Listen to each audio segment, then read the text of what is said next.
Hey,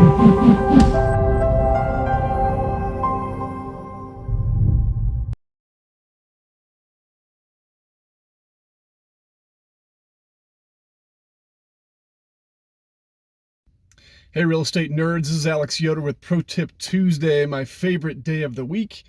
And today we're talking about Senate Bill 21-173. Now, if you're part of the Colorado Springs Landlord Forum or the Colorado Landlord Legislative Coalition, you've probably already heard about this bill. It's currently going through the legal process at the state capitol.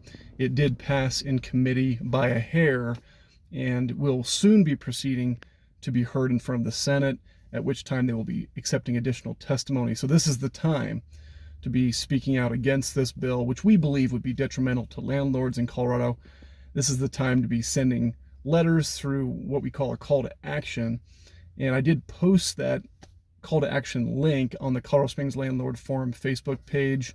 So please take part in that. Click on the link and submit your thoughts or concerns about the bill to these folks who will be hearing it.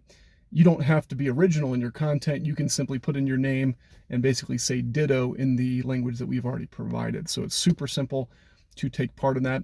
And then beyond that, if you want to be a part of testimony, we would really love it if you'd take the time to help us to testify against this bill. We don't know when it'll be heard yet, but it very likely will be within the next week or two. And so please stay tuned again on the Colorado Springs Landlord Forum Facebook page, because I'll be posting when we will be, or when that will be heard. Now, for those who don't know, this bill is about late fees. So it talks about you can't charge more than $20 or 2.5% of the rent, and you can't charge late fees until the tenant is at least 14 days late.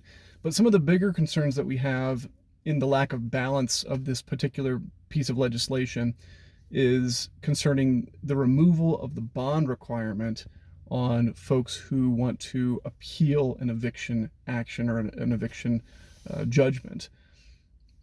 It also would allow the habitability concerns to be an affirmative defense and also remove the bond requirements for that. And please forgive me, I am not an attorney, so I may not have this perfect, but the issue with that is that if there's no bond requirement, the tenant can abuse the system. Every tenant could just appeal their judgment just to add more time to the process.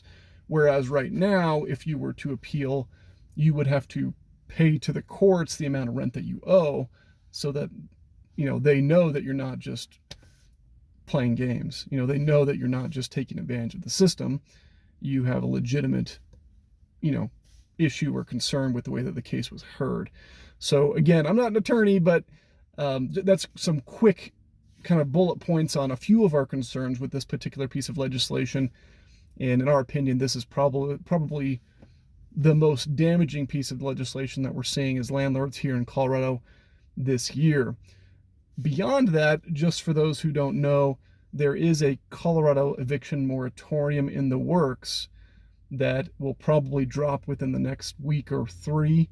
We're not exactly sure when that will drop, but the CLLC, the Colorado Landlord Legislative Coalition, is hard at work to give a voice to small landlords in Colorado, and we are already at the table to provide feedback to sort of let these legislators hear the other side of the story. So if you are not a member, I'm going to keep on saying this over and over, so please forgive me, I guess.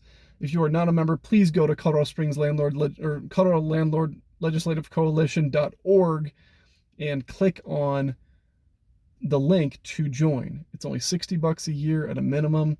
There are higher tiers of membership, and we need your money to pay our lobbyist.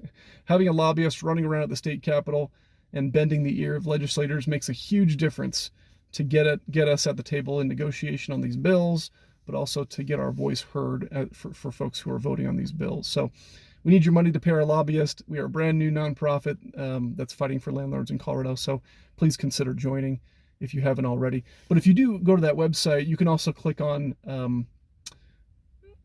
press release or what's new, and you'll see a link for this bill and for the call to action if you didn't see it on Facebook, if you're not on Facebook. So yeah, and if you join, you'll also get emails from the organization when we're doing these kinds of things. So that's all for today. We'll see you next week.